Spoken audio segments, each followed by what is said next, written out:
there's no quick fixes for problems, or you have to be willing to grind it out, and in the end you will see the progress, and you'll achieve your goal.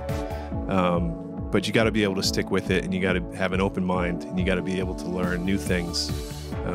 But if you're committed and you're doing the right thing for the right reason, you're going to get to where you want to be.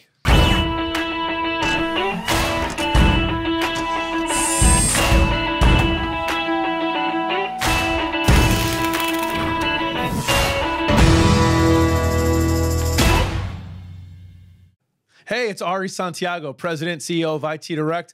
Welcome to another exciting episode of Made in America. I'm with Dean Coccaro, Vice President of Operations at Zendex Tool. I'm really excited to have Dean on, talk about this great product that his company developed and invented, and that he's looking to grow to the next level. Dean, thank you so much for coming on today. I really appreciate it. Ari, it's a pleasure to be here and an honor. Thank you. All right, man. Well, listen, it's Made in America podcast, so we always start off with the same two questions. What do you guys make, and why do you make it?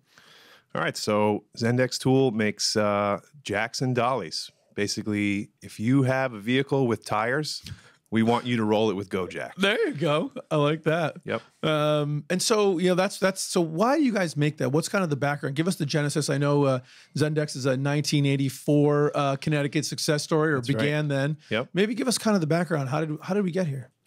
Yeah, it's a true kind of American success story, really. My dad, Al, had a body shop, him and his brother, back in the 60s and 70s.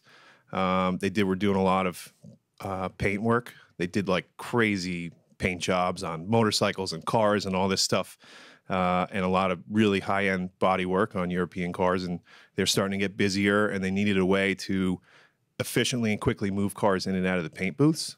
And also cars that came in, wrecked, maybe weren't running. They had to get them into the shop and maybe shift one car over to the next bay so that they get that one in there. And so, what was out there wasn't really working for them. And, there's guys that they're using these hydraulic floor jacks, and they drag the car. It's not safe. And it's just, you end up doing more damage than you need to repair. And so he was just racking. Not a good plan for the auto body shop to cause damage. You never want to see that in your shop, right? So, he's just thinking there's got to be a better way. And the way he describes it is that, he was actually driving this customer home, and he's just thinking in his head, and he has a picture of these two rollers pushing against the tire. And he has this ability to really just envision how something mechanically is going to work. Like in his head, he can like see it, and then he'll make it. And so he was so excited, he dropped this customer off, and he went right back to the shop and started like throwing together the first, version of this GoJack, what came to be known as the GoJack. And, and it worked. And he was like, holy cow, like this worked, And so he made a few prototypes, and it wasn't like things just went gangbusters from the beginning, but he started off making them in this little 400 square foot shed behind North State Custom in Bedford. He'd go to these shows, and he's trying to put them in front of all these people, and everyone just didn't really understand what it was, because it was such a unique concept that it was a self-loading dolly, and people were like, I don't need that. I just have my jack, whatever. And, the way he describes it, he got his big break. He was at this trade show, and this Italian guy, Mr. Mazzotti, said through an interpreter, that he was interested in the product, and that he wanted to buy like 200 units or something. And there's no infrastructure here to build 200 units in the back of the shed. And they're like, yeah, no problem. We got you. We'll get it out like next week. So, so they go back, they have this order, and they're scrambling. My dad, my mom, and Martin, who's, been with us since the inception. He's our shipping manager now. And they're working like day and night to put together, 200 of these GoJacks. And, they eventually got the order out, and things, grew slowly. And at some point, we got some bigger customers, like a Snap-on kind of to back us. And, when you have people like that behind you, kind of lends credibility to the brand, to the product. And so we just continue to grow. What's a Snap-on? a Snap-on tool is Hey man, like a mobile tool distributor. Oh, I got you. I got you. So and they backed you guys? Well, they committed to buying the product, you know, and gotcha. distributing it to their franchisees, and they've been a customer of ours for over 30 years. So they're one of our first customers. That was a big deal for us back in the day. So was that the go-to-market strategy, was sort of through distribution? Absolutely. And going through that way? Okay. There was no e-commerce site back then. You know, that's how you sold, that's how you sold tools. And a lot of people, in a large part, are still doing that today through distribution. 2-step distribution or 1-step distribution. So what was the, so here's this auto body shop comes up with this great idea to kind of make this happen. You start getting some traction. And was that really the target market? Has that been where you guys have grown with? Is the auto body shop? I mean, yes. Obviously, listen, I've done some research, as you probably can imagine. And so, I'm sure people know there's some market to people that have multiple cars at home and, their own private garages. But is that really the bulk of it, is to body shops? Well, it's pretty interesting. So, he developed it for his body shop, right? So that's who we're selling it to. That's who we're marketing it to. But maybe like 15 years ago, the towing industry kind of got wind of this. Maybe they were dropping a car off at a shop and they see them rolling into their garage with these Go Jacks. And they're like, what are those things? So they start inquiring and the repo guys start inquiring.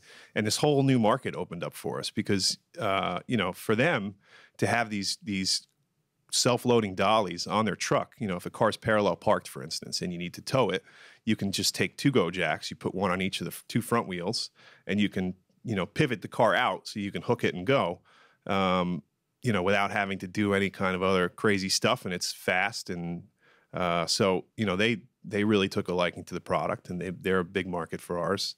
But then you have, just the home gamers, I call them, like the guy who's got 2 cars in his garage, and he needs to slide one over in the winter. They have a set. People use them to move boat trailers. Like you got to take your boat trailer, put it into your garage in the off season, and it's hard to back that thing into your garage. So you can just kind of get it where it needs to be and put the Go Jacks on it, and you can move it wherever you need to be. So I'm gonna see if we can overlay, for people that are watching and listening. You won't be able to see it, but if you're watching on YouTube, I'll see if we can actually overlay while you're talking in the beginning and kind of show it. Because I mean, for somebody who doesn't have a lot of experience with like using dollies day to day or whatever, I think it's hard to envision kind of how this thing works. But I think you've really hit on something interesting, right? Which is we invent something for the thing we know, which maybe doesn't help us to see how it can work in other areas. And the ability to move and pivot something as big as a car, we think about, we can only move it by driving it. And there's a really limited scope with it running of how tight you can get it into something, tight of a space, and how the intricacies you can move it in. And these things, which essentially, if you think about it, right, it just sort of takes the 2 sides, they ratchet back together, and it lifts the wheel off the ground onto essentially a 4-wheel dolly, so that you can, like a single person could push a car, move it by inches in any kind of the 4 directions, right? Another big one is parking garages. All these people have, well, first they need to pack more cars in to be more profitable, right? So they use our Go Jacks to stuff these cars in during the day. But, now everyone's got these keyless fobs. They keep it in their pocket. Car's running, they get out of their car, and they're gone. And now the guy's like, okay, the car's off and the key's gone. So I need to get my Go Jacks to go move this thing out of the way so other customers can get in. So, car showrooms, you ever wonder how they get those cars in the mall? A lot of times they might be using some Go Jacks to get them through tight spots. And so, like I said, if your vehicle has tires, we want you to roll it with Go Jack. That's pretty exciting. So, I mean, tell me about the history. I mean, you've obviously you weren't working in the business in 1984, right? So, what's kind of your path look like to get into the business? Yeah, I've been around the business my whole life. Obviously, it's a small family-owned and operated company. Worked there in the summers, alongside the guys and running CNC machines and sweeping floors and, whatever basically Hoped and told me to do. That's what I was doing. Did you? So, you were like school breaks and whatever. Whatever. I was just another guy. I wasn't the boss's son. I was just another guy, and I worked hard. And did you like it? When I was like 16, no, I don't think I liked it. I was like, I don't want to grind these parts for like another 20 hours. It was another basket of parts. Oh man. But it's, I have a much different appreciation for that now. But it's also when you're 16 years old, you don't want to do anything your parents tell you to do. I wanted to be out, having fun. But so I went to school for industrial engineering, operations research, they call it now. And, but, I kind of decided I was going to chase the money, right? Everyone's going into finance. That's where the money is.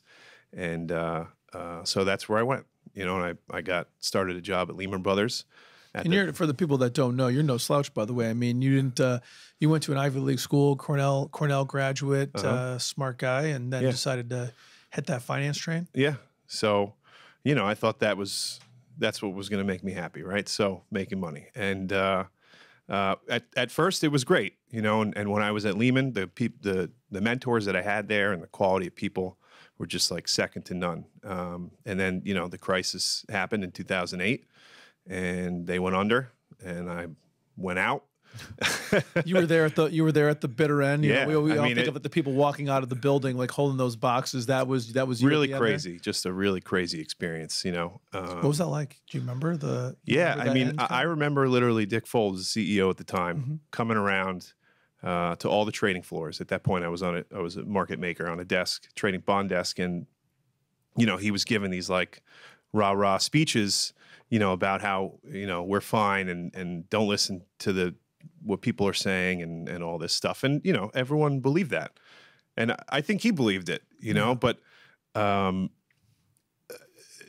was just an unprecedented situation. And, I think obviously after Lehman went under, Fed stepped in, everyone stepped in and was like, we can't, this can't take down the whole economy. And, TARP and all that stuff came in and bailed out a lot of banks and a lot of people and all kinds of stuff. But did you walk away from that? And we can talk a little bit more about your background afterwards, but thinking about, that was obviously a huge, impactful event. You could certainly nationally, probably globally. And I think a lot of people look at the fall of Lehman, as kind of a fulcrum point of like, oh, this thing's a little bit bumpy to like, holy shit, this whole entire American economy might collapse. That was scary. And I just, being kind of on the inside perspective, what was that, what did you walk away from that experience with, any, insights or anything? What was the kind of lesson that you learned kind of go forward from that? Well, I can tell you that I didn't walk away from that feeling jaded because the people that I was working with directly and the people of that company individually, were incredibly hardworking, benevolent people that were willing to go out of their way to train me and teach me. But, overall, the industry kind of like took a real black eye there. And I tried to get back on my feet and I bounced around with a couple different banks. And what I wasn't finding at these other places was the culture that I found there and the camaraderie. And so, got to a point where I was just starting to ask myself, like, what the hell am I doing here? I feel like I don't fit in anymore. And, I'm just not happy. And there was a lot of stuff, we were having, my family was having some issues that needed my attention. And I was having some health issues, personally. And it was just like, what am I doing this for? I feel like my family is like screaming for help and I'm just down here in the city trying to make a buck. And so I just walked away. I just said, screw this, I'm out. I didn't have a plan, I was just like, I'm going to leave. I'm going to figure something out. I'm going to take some time off and reflect. And that's when I started. What did the company, people in finance, what did they say to you when you were like, hey, I'm out of here? They were baffled. They really couldn't understand why I was leaving, and they wanted me to stay. But it just wasn't about the money. That wasn't what was going on there. It was, for me, I just needed to do the right thing for the right reason. That wasn't the right thing for me. Yeah. And so I just had to get out. And so how'd you find the right thing, or what was the next step there? So it's, I have a pretty interesting path to where I am now. But basically there was a house that my parents had bought in Warwick, New York. It was just a very special place because it was right next to my great-grandparents' dairy farm up there. My dad and his brothers spent a lot of time up there growing up. And it's just like, they look back on that as like some of the greatest memories of their childhood. And so when he had the opportunity to secure this house so close to that farm, it was just like a really special thing. Does your family still own the original farm, or that's out of the family? Yeah, it is. It's still in the family. Okay. Yeah, it's not a working dairy farm, Okay. but they have someone farm it, so it's still there. My dad's cousins are, still involved. Okay. But so my dad said, "Hey, I got this house. Since you're not doing anything, you want to help me work on it? It needs some work." So I said, "Yeah, sure, why not?" So I went up there and we just started gutting the place. And a lot of times it was just me up there to start, just ripping out sheetrock and just ripping this thing literally down to the studs and just enjoying the fresh air and the sun and being in a very different environment than I was used to, Yeah, well, I'd say I'd say tearing down, ripping down with the studs. House next to the dairy farm is a long way from Wall Street. I was a long way from Wall Street. I was loving every minute of it, and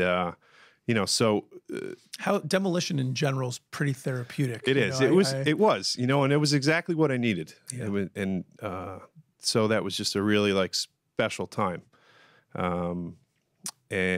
So we worked on that house, and it came out absolutely beautiful. My dad is this real stickler for detail. He's got that, auto body kind of mentality, with paint jobs and everything's got to be perfect. So I, believe me, every stud behind that wall is perfectly level, and there's no fuzz on the walls after the paint jobs. Everything is just like primo. So the house was finishing up, and I was starting to get a comfort level with working with my dad, which was a concern that I had. Like, how am I going to interact with him? Am I going to be able to work with him? And kind of figured it out over those 2.5 years, and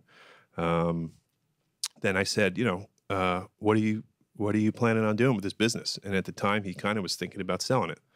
And I just thought to myself, this just doesn't feel right. This guy, he built this business from nothing, and for a long time it was losing money, and there was times where they were like, should we just pack it up and give up? This isn't going to work. And he stuck with it and, built it to what it is today. And to me, to let that legacy die, I couldn't let that happen. And so, I really started to look at his books, and we started to dig into things. And I was looking at it more from a financial perspective. Right, I was going to say, bringing that background. Let's see where let's see if we can make the company more profitable. How can we grow the sales? And, just looking at all those kind of things. But the more I dug into this business and spent time out on the floor and really understood the flow of things, or, maybe the lack of flow, I was like, I think there's a lot of work to do here. Let me get my hard hat on and get out there. And let's get some shit done. Roll up my sleeves and just turn this thing out. And I knew I didn't know exactly what the business needed. I knew it needed something. And it's funny, this gentleman from Constep came in, he made a sales call into our office, right? Sits down with me, and he's talking about all these different concepts of lean manufacturing. And at the time, I wasn't really that familiar with it. But everything he was hitting on, I'm like, yes, yeah, that's what we need. Yeah, this is exactly what we need, And so I was like, okay, let's do a Kaizen, So we bring him in, and we did a Kaizen event out on the floor with, part of the upstream, production process. And it was just it was amazing how things started to transform. But, there's a lot of wood to chop there, and things don't happen overnight, because you have a culture of doing things a certain way for 30 years. And now you have someone coming in saying, we're not going to make a batch of, 5,000 because that's 8 months worth, Right. We're going to make, 200, and then we're going to switch over to this one. And then we're going to lower our changeover time. And, so I'm throwing out all these concepts, and it's a bit hard to grasp at first, but, as you start to see this work and you start to see the material and the information flowing, through the business, and the floor just opened up. We didn't have these huge baskets of parts everywhere. And, it was cleaner, and it just felt like things were operating more efficiently. And, people are starting to buy into this and understand okay, yeah, this can work, And, how did you get, so you get the sales call, you decide, okay, Yeah. this makes a ton of sense. I got to imagine that Al had heard from Constep and similar stuff multiple times over the years. Probably. Didn't do it. Yeah. How did you get him on board? And then how did you transform that initial, okay, you can do this, Dean, to getting the team on board, right? Because you're not going to transform this by yourself. Yeah. Well, you know, maybe you are. I don't know. I got to give my dad a lot of credit because he really does have a lot of trust and faith in me. And, you know, he's given me a long leash to, you know, make certain changes there. And he has really allowed me to do that, you know, pretty freely for the most part, you know. But, you know, he does have a little bit different mentality. And so, you know, there was times where he was skeptical, you know, like this is never going to work kind of thing. But, you know, the data doesn't lie. And I'm very data driven, you know, I'm very process driven. And he's an artist. He's more feel. He's a creator. So, you know, sometimes those two philosophies are going to, you know, butt heads, right? You don't say. You know, and maybe because this is a bit of a new, you know, science to me, right? Like I'm not explaining it that well, but I would get Laurel, like my mentor at Constep. I'd be like, you have to help me explain to Al, so like why this is going to work better than what we're doing now, you know? And he'd be like, that's never going to work. And she would just, you know, counteract every argument he had. And it'd be a half-hour conversation. And it would just be like, okay, well, try it. We'll see, you know? So, you know, there was times. Do you remember any specific like conversation? Because I think that'd be a super interesting detail if you have any like specific like doubt that you can remember. You know, there's so many different things. I mean, I'll give you one example, just like the assembly process where we make GoJacks, you know, part of the Constep program when I was working with them, you know, you had to make this presentation and part of it was like a spaghetti diagram, right? To track people's movement. And, you know, the most efficient thing is to not have to move at all. Right. You know, wasted steps, that's muda, right? So I'm mapping out how these guys are assembling this stuff, and it literally just looks like a bowl of spaghetti. Like this is crazy. That is where the term came from. The spaghetti diagram, right. But right. And I'm like, this is the definition of you know, waste here. And so, you know, I'm working with them, and we're doing all these time studies and mapping out, you know, a new assembly process. It's a continuous flow, one piece flow kind of thing. And it's hard for him to grasp it, you know, like this is not going to work, you know.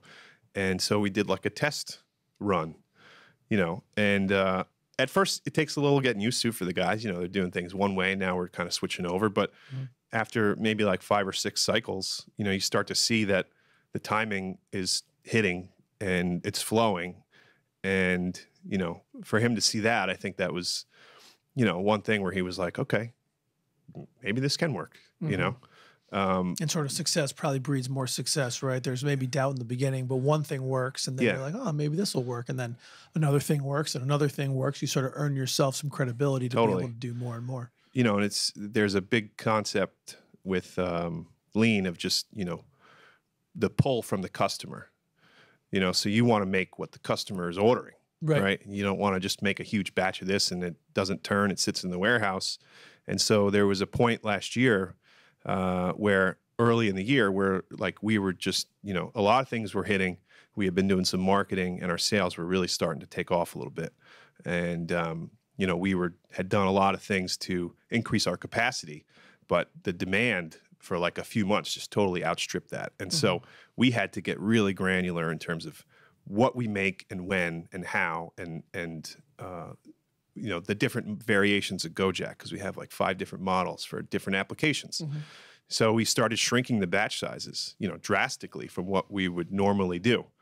And, you know, I think that for Al, that was a bit counterintuitive, but again, he gave me the freedom to make that change. Why does shrinking the batch sizes help you meet demand more? Because customers aren't just ordering one model. You know, these warehouse distributors, they're stocking all 5 models. So they might order 10 of, you know, the GoJack 6313. They might order, you know, 100 of the 4520. And, you know, we have a right and a left pedal version. So they're ordering a variety of stuff. So we got to make a variety of stuff. You know? So like. Because it's rare that someone comes in and orders 800 of one model. That doesn't happen, right? So the queue is building and we want to ship that first order in the queue. But we can't because we don't have one model. So it like literally 10 jacks holds up a 100 jack order. Right. And because we're like, oh, well, we'll get to that batch next week after we finish this batch of 500. Right. You know, and it was just like, so the queue would just build and build and build, and then, you know, things It's were hard just, to remember which one am I waiting things on were this just one, going ten of this haywire. part. You know, Yeah. so our backlog was like 2 months. Oh boy. You know, and it was getting to the point where I think we didn't lose any orders, but I was like really scared that people were going to start to be like, oh, what's going on? You know, Right. now you're like picking and choosing. Oh, well, this guy's a good customer. We got to ship to him first. You know, and then you're like, well, we needed those jacks for that first order. Now we're going to reset the clock again. Right. You know, so we had to drastically shrink the batch size, and we started getting like a drum beat, kind of like a cadence. We're going to make 50 of these, then 100 of these. It's based on, you know, based on what the orders are and based on, you know, a bit of a forecast, right? But so I was going to ask you about that. So are you doing forecasting? So are you using, because you mentioned data, so you talk about data analytics and data driving and all that stuff. Now you're talking my language. So, I mean, so are you using the historical order trends to sort of predict and go, hey, you know, this model gets ordered more, so we should do a bigger batch of that we're running through? Yeah. And so where does that data come from? So we're pulling data out of our accounting system, and the one we had in the past was like pretty archaic. You know, it's just from like 20 years ago, and hard to pull data out. But you know, I got the raw information, and we kind of turned it into something that was usable, and we started to be able to see what the trends were. You know, just basically like ratios. Like, you know, we normally sell about 300 of these, simple stuff, and 50 of these a month. So is this like something that you guys, like, I know you guys did a BI project with like Cougar Mountain, I believe, right? So, so is that Cougar Mountain BI project, is that related to this or something totally No. separate? So essentially, like what I built in a spreadsheet and was kind of doing a little bit manually, they were able to recreate. I worked with them and kind of shared my sheet, and I was like, you know, this is how it's working. Here's the back page, and it pulls this, shreds this information and spits it out into this nice matrix, right? So now you can really see, and they're like, oh, okay, yeah, I think we can do that in, you know, in SciSense, which is like this data analytics platform that they partner with. So, so that was amazing. So how did you find them, or how did they find you? Or SciSense? No, or Cougar Mountain? Yeah. Yeah, we were looking at a lot of accounting softwares. Got it. They were the one. The tipping point was that they had a way to just import historical data with a pretty simple spreadsheet, whereas the other companies were, you know, they wanted to charge you like $15,000 to do that, and I'm like, I'm not doing that, right? You know, so that's, you know, kind of how we moved in the direction with them. And got it. And then the BI just came along with the that was, you know, they formed this partnership with SciSense, and then they started, you know, asking me. I was giving them input, right? And they were like, oh, you know, do you want to like do a trial? We'd like to learn more about this system. You seem like you have an application that would fit.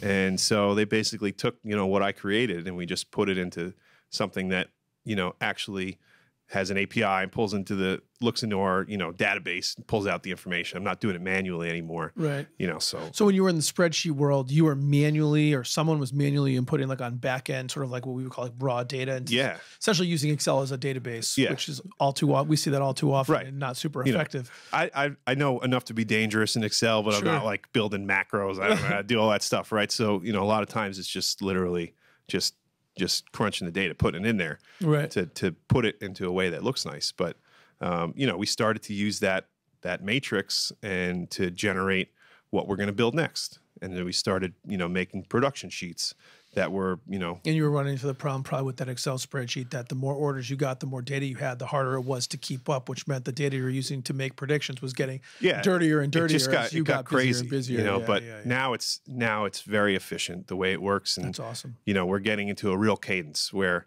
I can share the production sheet with the upstream guys, and they know, you know, I share the one that the production guys don't have yet to the upstream guys, so that they know what to cut up next to have in the warehouse. And so the production guys have the raw materials that they need to be able to, you know, the production guys don't ask the upstream guys. They just go into the warehouse and it's there. Because that's nice. Because we're forecasting out what we think they're going to need based on orders and, you know, historicals and stuff like that. And so, you know, we've gone to a point where, and we totally eliminated that backlog over the course. It took like 3 or 4 months, you know, once we put this new system in place. But, you know, now we're sticking to that, and we have small batch sizes. We make what the customer orders. There's a general cadence. Sometimes there's variation, but you know, it's very efficient. And we did with, you know, less guys last year. We did 30% more sales last year than the year before, with like 20% less staff. So Wow. I mean, those are some magic numbers right there. 30% more sales with 20% less staff. That's not bad. And it's a small company, but that makes a difference. And the core guys that are there, I want to protect their jobs and I want to upskill them and make them, we're getting into robotics now. I want them to, learn how to use these robotic tools. The guys that were welding, I want them to be able to program this robotic welder. I can't be out there doing that all the time. Right. I need them to do that. So let's talk about that technology a little bit. That's exciting. So, so robotic welding. Talk about that, man. How'd you get into it? Again, it's crazy, but I'm not trying to I don't work for Concept, I'm not a Concept rep, but the same guy was like, hey, there's also this CCAP program where, you can get funding for equipment. And so we ended up getting a grant, from that program to finance a portion of this robotic welder that we brought in. Isn't it super interesting? We talked about this a little bit off camera earlier, but just, it's funny. There's all these different stuff out there, but no one knows about it. I had no idea. And all you got to do is get started, right? You get started, whether it gets started with Concept or whatever, you get started and then you invest that time and energy to learn, you get the benefits of lean, and then that's introduce you to somebody else and you learn about something else. And all of a sudden you look back and you've got this amazing trail of knowledge and opportunities that sort of came your way. Yeah. So, I'm just learning so much stuff that in so many different areas, which, keeps me interested. It's just, wear a lot of hats there. And, but, so you guys were doing all hand welding initially for a bunch of the parts, and now you've got some robots in the... And on it, the welders that we have are amazing. They're incredibly consistent. They're craftsmen. They're true craftsmen. And I told them when we brought this welder, and I was like, this welder is not replacing you. Right. This is a multiplier effect. Correct. You spend 2 days a week making a subcomponent, welding a subcomponent to go on to the main product that you spend the other 3 days doing. And, we just can't keep up. So we're going to take the most repetitive items and we're going to put them on this robot, and that's just going to feed you stock so that you can make what you need to make when you need to make it. And the definition of upskilling, right? To get rid of the tedious task, get those. And they don't want to do that stuff anyway. It's just like this. Just that repetitive stuff just wears you out. It wears out your body. Yep. And your brain too, probably. Yeah. They want to be able to think, and so that was just an amazing investment that we made in terms of productivity. And has it made an impact already? Right from the get-go? Absolutely, from the very start. And we just kept adding parts to it. And so at this point, it's kind of it's making the most universal parts that we have. That's what we put on there. That's what from a ROI perspective is going to make the most sense, and we don't have to change the fixtures a lot. Yeah. And so it just keeps it easy. And so now we just brought a second robot in there. And we're looking at some other, repetitive tasks, because the reality is, I need these guys assembling almost every day to keep up with demand. But the same guys that are doing our assembly are also welding. Yeah, right. We have to keep a small staff. Sure. Classic small business situation, right? Got multiple hats. So like our best welder is also the guy that hand tests every go jack before it goes in the box. Right. So when he's welding, the assembly bench is empty. And so, we're trying to, just shift where the workforce is working most of the time. They're still going to do welding, but those really repetitive welds, we can do robotically and consistently, and the opportunity to be able to teach some of these guys how to operate that robot, how to program that robot, that's a new skill that they're learning. Yeah. And who doesn't want to learn a new skill? Totally benefits everybody. So let me shift gears a little bit to kind of earlier in the process. You mentioned a 30% increase in sales. Yeah. I'm sure people listening to this podcast would love to increase their sales 30%. So, give us the secret, Dean. How do we increase our sales 30%? Ari, I wish I knew what the secret was, but I think it was a confluence of factors. I think that go ahead. We really started pushing in the digital marketing side, which we had never done ever. And I think that we were for a long time kind of like just this sleepy manufacturing company that nobody knew about. We just kind of woke up, and we're pushing out into the world, people are, the newer generation of tradesmen are like starting to learn about our product through social media and other digital marketing. And so we just were like raising our profile. And I think that had a lot to do with, our increase. Because I think it's just fascinating because I think a lot of people would say, you guys have been around for a long time. So you said since 1984, like it's a known quantity. It wasn't like you increased your sales 30% by coming up with some new fancy additional product or whatnot. It's really just getting the word out there. And I want to dig on this some more because it's something I've seen in my own business and I see with so many businesses, which is like, we just don't take the opportunity to spend enough time getting the word out about what we're doing. Yeah. And when we're doing great things, if people knew about it, they'd buy it more. Right.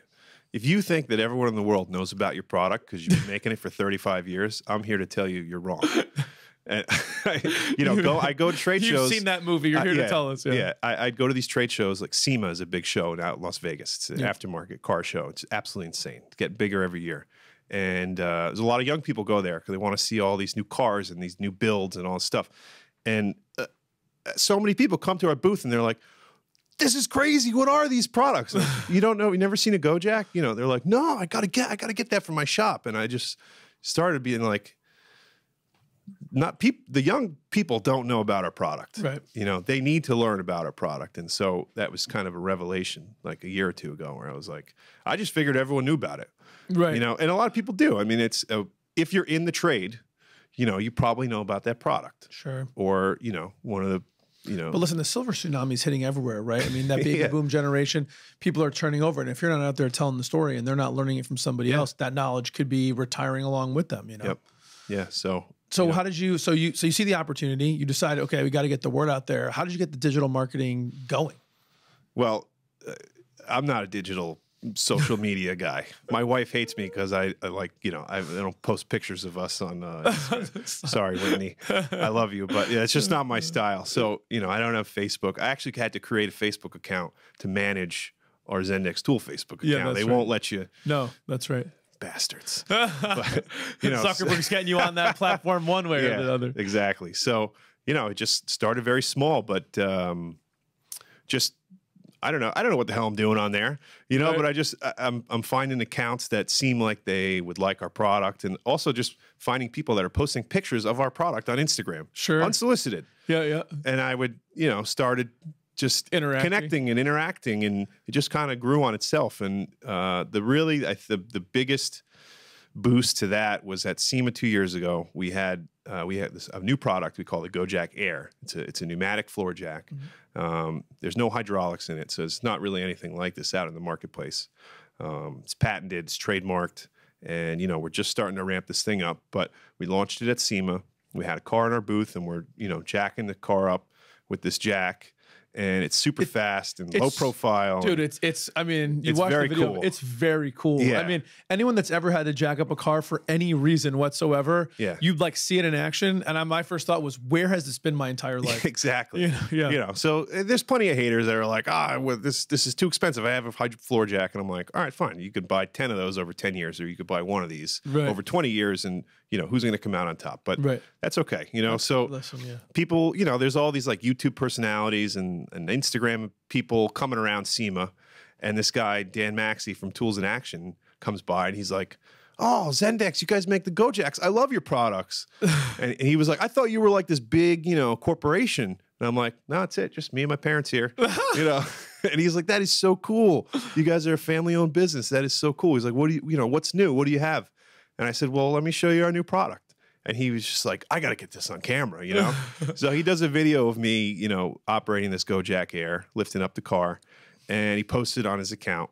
And another friend of his posted on his account, and it got like 500,000 views in like 2 weeks, And I'm like, I direct message him. I'm like, is this normal? And he's like, no, this is a lot more than usual. It's really getting a good response. And then you got all these other accounts, they find videos, I guess, that have a lot of views. And so then they go and repost them. And it just kind of went like viral almost. I was going to say, that's how viral works, right? It's like it builds up on itself. One person gets some more views, like, oh, look, that's good. Let me repost that. More views. Yeah. So, that really also raised the profile of our company, but also, we started getting a whole lot more followers, and people are, wanting to see this product more.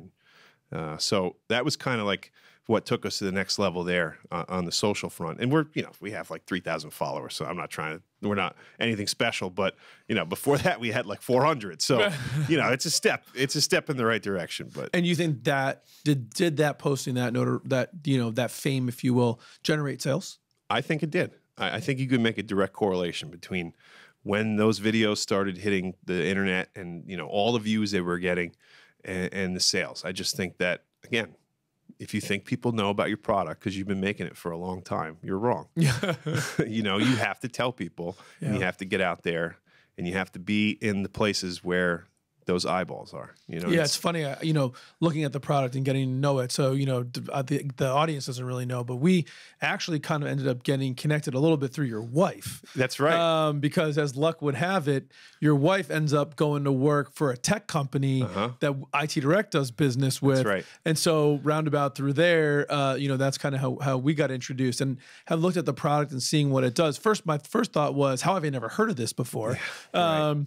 And the second one was, it's perfect for kind of the internet age, because it's for someone that doesn't understand it and couldn't envision what it looks like. It's sort of hard from the picture to get how does this work? Right. How would I use it? But within 5 seconds of seeing it in the video, the first time you see someone step on that go jack, or the first time you see someone put that jack under a car, it's like, whoa, genius. Yeah. The video is key. Yeah, for sure. So we need more content. That's a big thing. That's how people learn. Yeah. I mean, you could learn how to do anything on YouTube, so it's like, true. So, everyone's on there and they're looking at this product, and then, that's how you're like, oh, okay, that's how it works. Cool. And so has really been the focus on going through that social marketing. Is that what's made the difference? Has it been new marketing channels, new sales distribution channels that have helped grow the sales? Combination? Like, what else are you guys doing? It's a mix. It's a combination. We're always trying to bring on new accounts. I'm really focused on the mobile tire distribution guys now. There's all these mobile tire distribution. Yeah, mobile tire shops or mobile oil change shops. So they're popping up all over the place now. Basically, they have a truck with a compressor, and they'll come to you and change your tires or change your oil. You don't have to bring it into a shop. Okay. Right. So you kind of they're very, It's kind of like the auto glass deal, right? Exactly. Okay. It's just the same kind of model. You book the appointment on your app.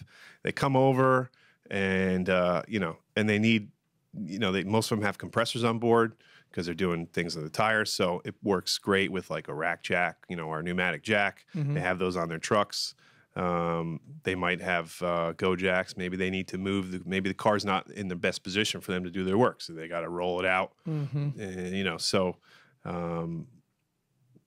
that's just new marketing. Yeah, effort. So we're pushing into new markets like that, and we're just trying to raise our profile, and we're doing some e-commerce stuff. You guys are on Amazon. We're on Amazon. There's a lot of people selling our products on Amazon. And we respect the distribution channel. So our product. So you're not really DTC at all, direct to consumer. Sorry. I mean, not really. Like we're probably getting 1% of those sales because some customers just like to buy direct from the manufacturer. Yeah. But when you buy from us, you're going to pay list price. Right. That's just kind of how we work it. So you could find a better price out there. And I tell people when they call, just shop around because you might get a better price. And sometimes they still buy from us because they want to just buy from the manufacturer. Some people want, they want to make sure it's OEM. But we revamped our site. We're doing a lot of stuff SEO wise and organic search, and we sell a lot of replacement parts. There's a lot of go jacks out there. I get people calling, they've had a go jack for 25 years. All right. They're like, we have the model 4000. They're like, do you still have this part for it? They're like, yeah, Marty's probably got some in the back. Yeah. So, these things will last a very long time. They're really durable, and that's kind of the name that has in the marketplace. And so we want to make sure that if you're using this thing every day, your livelihood depends on it. Something breaks, you want to get it fixed. We want to make sure it's easy for you to get a part. So what are the challenges? I mean, you coming in here, your dad's being super supportive. You found some great support in Connecticut from Constep and CCAT. You're getting involved in the community. You're learning a ton. I mean, you've been in the business not even 5 years, growing sales 30% year over year, doing it with less staff. I mean, hopefully one day I'll have a son that can do as much good for my business as you doing for your dad's. But there's got to be some challenges. You know what I mean? When you look out there, what are some of the headwinds that you guys are facing, and how are you tackling those? Yeah, I mean, it's not all rainbows and unicorns out there. I mean, it's still a tough industry, and you know, our patents expired a long time ago on that GoJack, and foreign competition is our biggest threat. You know, and what are you seeing in that regard? well, what we're seeing is that it's the Harbor Freight effect. You know, the guy that just he's not going to use this tool every day. You know, he just wants to buy it for a couple uses, and he just can't justify the difference between, you know, this cheap Dolly knockoff that's like $80 and ours that's like $230, right? And they can't, and you know, everybody does it, and you usually kick yourself a couple weeks later. You're like, why did I buy this piece of shit tool? You know, but I do say, you know, I used to do the same thing, but now when I go, if I need a tool and I go into the store, you know, I'm getting a quality tool because I know it's going to last. But you know, there's a large demographic of people who, you know, they're cost conscious. Have a whole bunch of broken stuff in their garage, man. Yeah, and you know, basement, yeah. but I don't, you know, that's their decision. Yeah, no doubt. But you know, we have to do a good job of maintaining our price or driving it down through efficiencies and just making sure people understand the value proposition of the product, because there's just a lot of people trying to knock our product off now. It's really crazy. It's funny. Know? I was watching some of these YouTube videos, kind of looking at how the tool works and just doing some stuff. And what's funny is YouTube suggested this one thing, which I have no idea if you guys pay for that, and if you don't, you should. But while I was watching yours, it was like a recommended thing, which was like a Harbor Freight review of a similar tool. So I actually initially thought that they were digital marketing and saying like, hey, anytime someone looks at the Zendex thing, check out this thing because it's like half the price. But when I watched the review, it basically shows how it doesn't work because like the way that I guess the casters are installed, there's like no bearing. So when you actually put load on it, it just doesn't really push anywhere, and it's really super challenging to use. So it's interesting. What a lot of these foreign companies are very good at is making a product look just like yours, you know, and I have a lot of respect for them for doing that. Yeah. But what they don't understand, or what, you know, they're going after a different market, is that just because it looks like a GoJack doesn't mean that it works like a GoJack, and it doesn't mean that it's going to work for a lifetime like a GoJack. And so, you know, there's things that we do in our process that we're meticulous about to maintain the quality and the functioning of the product. And materials that we source domestically whenever possible, especially with the steel or anything that's going to be load bearing. You know, all that stuff comes from the U.S. and it's a very high quality, and it doesn't look any different, you know, but when you put a load on it, you know, it's not going to bend. That's right. Right. Right. You know, it's a different carbon content, and there's things that we do, and it costs a little more, right? But that's just what we do. Get what you pay for. You get what you pay for. That's that adage just still rings true. So no question about it. You know, it. it's a challenge. It's absolutely a challenge. And I have, you know, distributors that are getting, you know, they get nervous. They're like, well, what about this? You know, this one is so cheap. I'm like, well, go ahead. You know, I don't mind if you sell that one, but I just think that your customers are going to be happier with ours. And, you know, we have a 7-year warranty, and if a customer has a problem, there's our 800 number right there. You can call us. You could talk to me. You could talk to Al. You could talk to one of our techs. You know, so the level of service that we provide after the sale is so important, because it's what keeps us, you know, head and shoulders above these competitors. Just because it looks like ours doesn't mean it works like it, and it doesn't mean that you're going to get that quality of service after the sale, which I think is just really important. So I'm going to switch gears like a little bit and sort of ask you some like more internal questions about Zendex, which is, you know, what's it like to work there? You know, obviously family owned and operated. Yep. But you know, what's it like for a non-family member to kind of work there? You know, so we're all family members there, and I tell these guys all the time, family comes first. You know, and you know, I gotta leave. You know, my wife is sick. I'm like, just go. You know, totally fine. Do what you gotta do.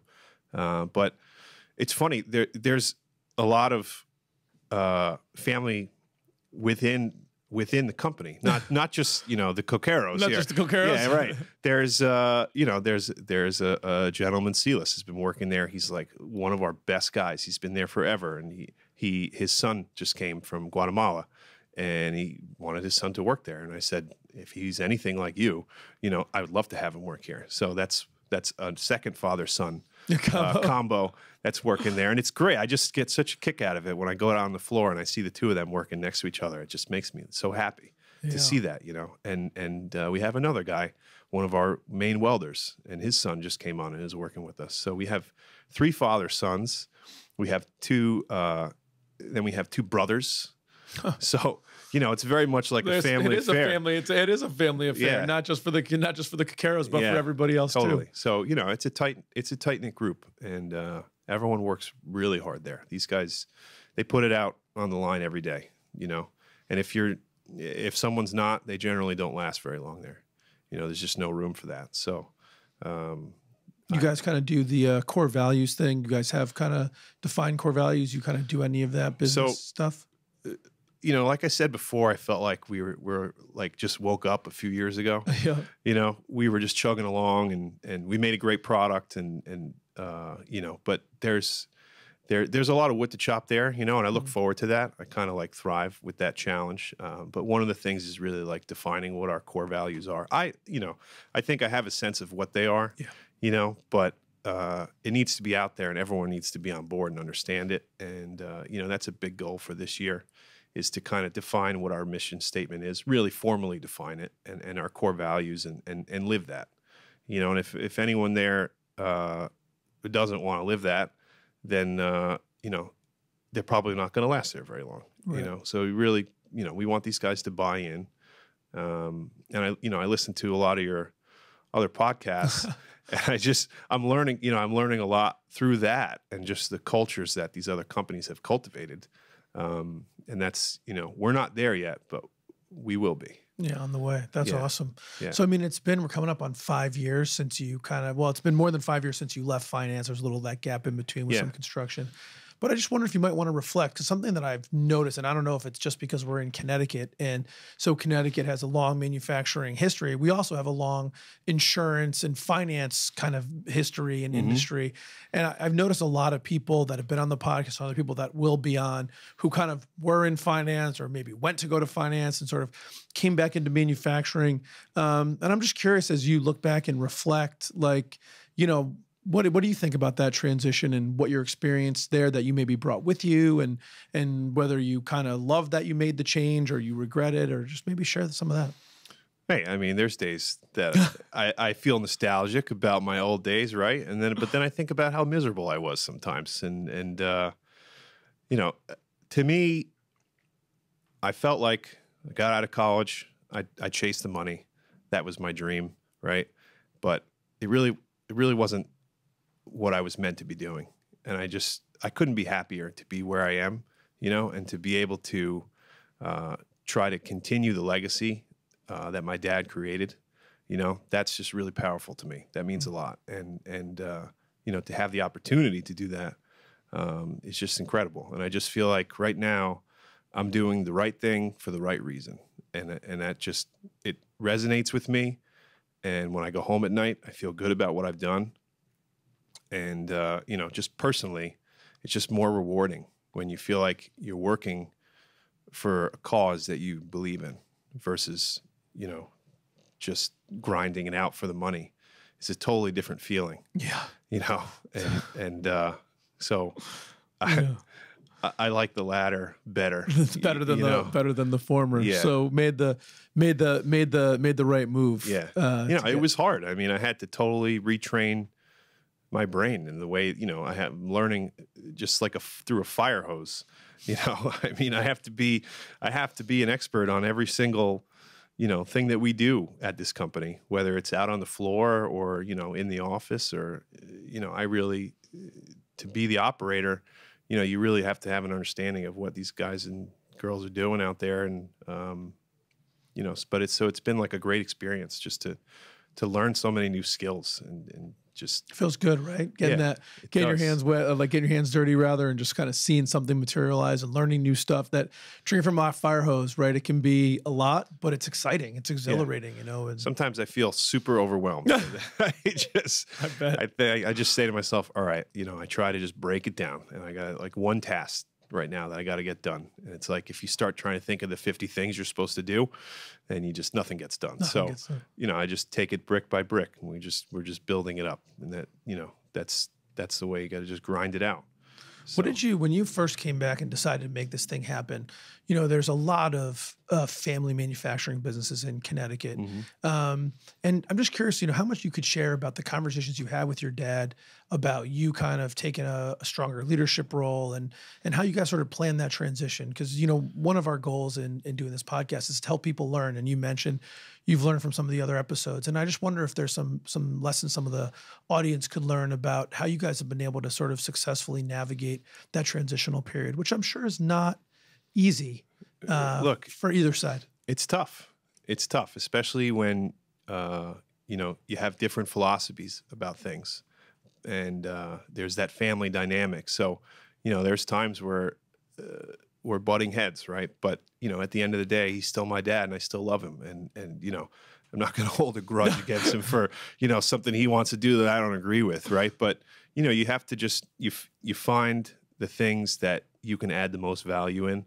And I think that, we kind of work well in that way, in that, he has certain skill sets that I'll probably never have, right? And I have certain things that just don't come naturally to him.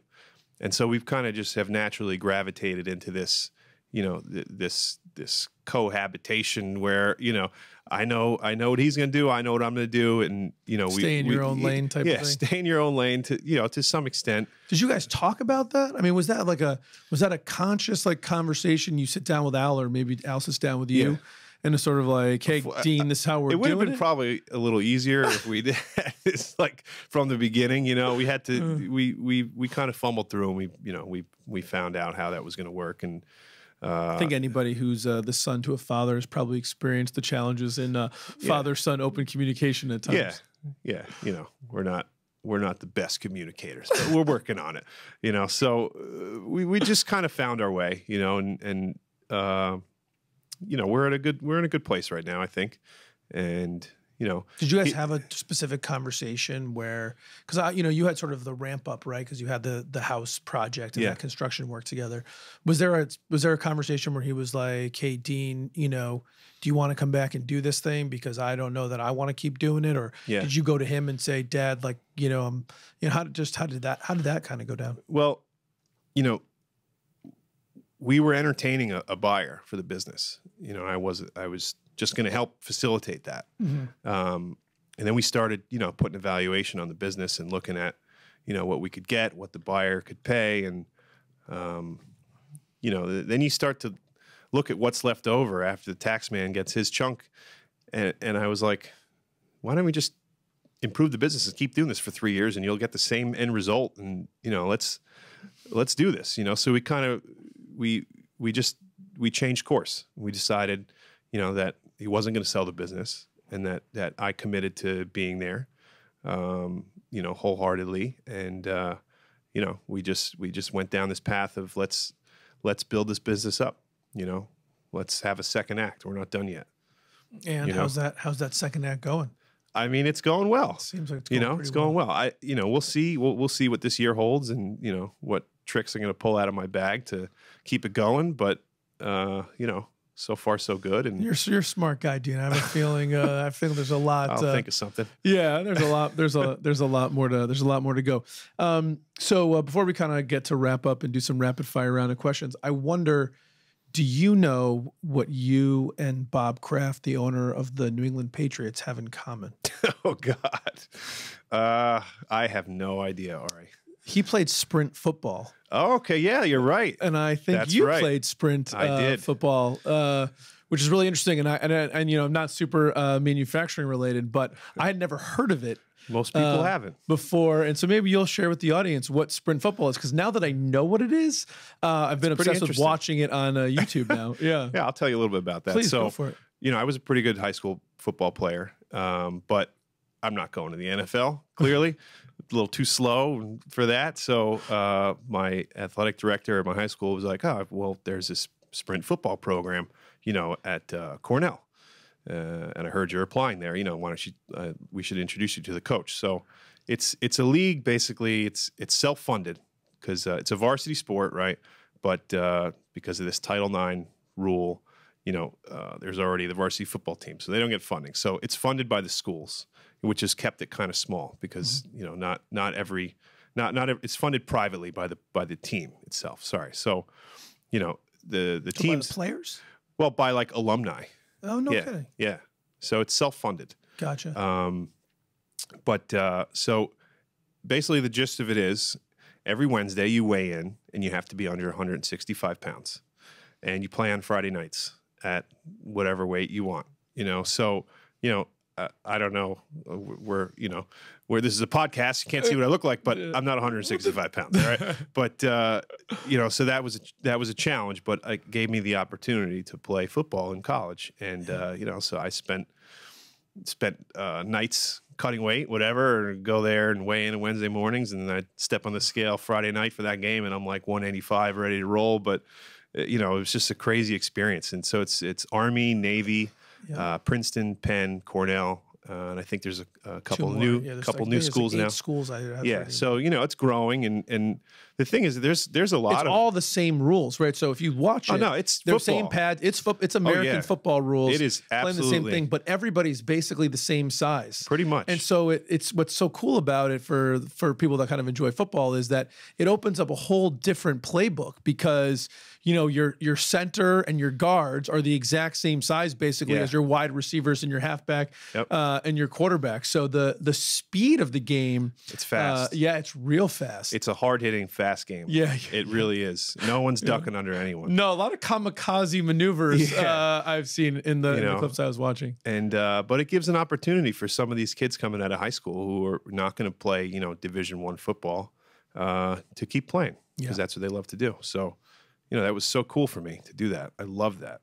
Yeah, absolutely love that. Sorry, that was pretty cool. So it was just something unique I had kind of found out about. You thought I'd sprint football. Look it up. Thought I'd bring that up there. Cool. Well, listen, I think we're going to end on sprint football, and we're going to move to a rapid fire round of questions. Are you ready? Sure. All right, here we go. Rapid fire round of questions. Dean, Red Sox or Yankees? You're going to hate me for this one. Yankees. Oh, you're right for two reasons. One, you just broke a long streak of Red Sox, and two, I can't respect anybody that likes the Yankees. Starbucks or Dunkin' Donuts? Dunkin'. When you take time off, you staycation or exotic destination? Whitney and I are loving these exotic destinations. iPhone or Android? Android. Sports car or SUV? Pickup truck. If you had to do something other than be VP of Ops at Zendex, what would you do? And it could Honestly, be anything. Yeah. I think I'd be a high school football coach. Oh, there you go. Do you have a favorite business book? I got two, actually. One that I read a long time ago called Think and Grow Rich by Napoleon Hill. It was, a book that my dad introduced me to a long, long time ago. And right now I'm reading The Toyota Way. Which is super interesting for me. So yeah, especially with what you're doing now. Yeah. What's one thing you learned early in your career or early in your life that's helped propel you to the success that you've had? So in this book, Think and Grow Rich, there's a saying that repeats 1,000,000 times, and it's thoughts are things.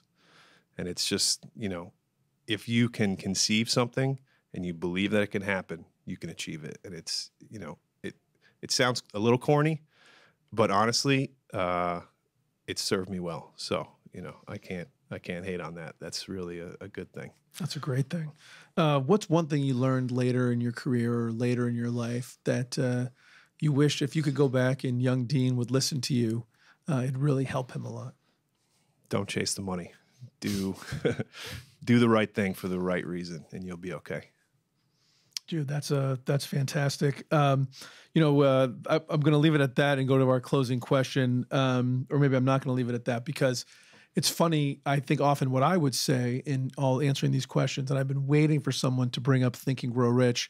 It was a book. Oh, really? It was a book that my parents gave me. It was the first kind of business I don't know if people call them like self-help books or whatever. Yeah. But that whole concept, thoughts are things. And if you conceive and believe, you can achieve, has just been in there from the very beginning. I think I got that when I was like a sophomore in high school. Yeah. And I think back at like a point in my life that put me in another direction. And that book, that would have been my answer. So can I tell you like a really quick funny story about that? Please. So, my dad growing up, it was a bit of a wild child, in his younger years, right? And he's trying to get his life on track or figure out what he's going to do, right? So he somehow comes across this book, Think and Grow Rich, and he reads it, and he's so fired up after he reads this book. He'll tell you this story. I think it's hilarious. He's so fired up. He's like, closes the book and he goes, "I'm going to find my soulmate tonight." So he goes to this bar. And he walks. You go to find soulmates, right? Because there's no Tinder back then, right? So he goes to this bar, and he looks across the room, and he sees my mom. Stop. And he goes, "That's who I'm going to marry."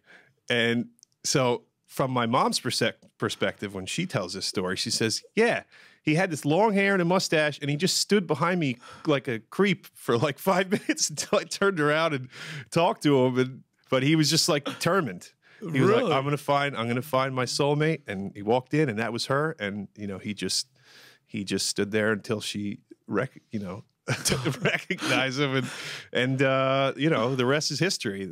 But wow, how long they've been married now? Oh, geez, it's gonna be a minute. Close to 40 years. 40 years, yeah.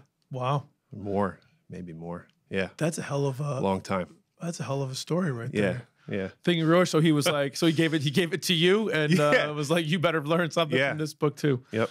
Wow, that's pretty awesome. Listen, we talked about a lot today, Dean. We've been around on a lot of different topics. And, as I mentioned, one of the goals here is to help people kind of learn and get something out of it. So from all the stuff that we talked about today, if somebody was listening to this podcast and they were going to leave and kind of execute on one thing that we talked about or really take it to heart, what do you think that one thing is that really make a super positive impact? I think that, there's no quick fixes for problems, or you have to be willing to grind it out, and in the end you will see the progress, and you'll achieve your goal, but you got to be able to stick with it, and you got to have an open mind, and you got to be able to learn new things, but if you're committed and you're doing the right thing for the right reason, you're going to get to where you want to be. Oh, that's great. So a bunch of things that resonated with me today, but I think probably the number one thing, and you've said it a bunch of different times, but it's always the right thing to do the right thing, and to do what's in your heart, and not do things for outside reasons. Don't chase the money. Don't do what other people want you to do, but really look inside yourself. And I think you've had your story on that, and I have my own, where I was going down a different path, and luckily kind of changed to really follow my passion. Mm-hmm. And I think what's given me and the wherewithal to do what you just said, stick through and stay focused on the goal and put in the work and believe, is because I'm doing what is passionate to me and what rings true. And I think if people can focus on that and do what's in their heart and follow their passion, the sky's the limit, and they can achieve great things. And you're a perfect example of that. And I'm so happy you came on to share that with the audience today. I really Thank you so much for having me. It was an awesome experience. Absolutely, Dean. Thank you. Made in America with Ari Santiago is brought to you by IT Direct. As always, thanks so much for tuning in. I definitely want your feedback and hope you subscribe. But what I want the most is to build a community where we learn and grow with each other. I hope you're getting a lot of value out of the time we're spending together. Thanks so much for listening. I'll see you next time.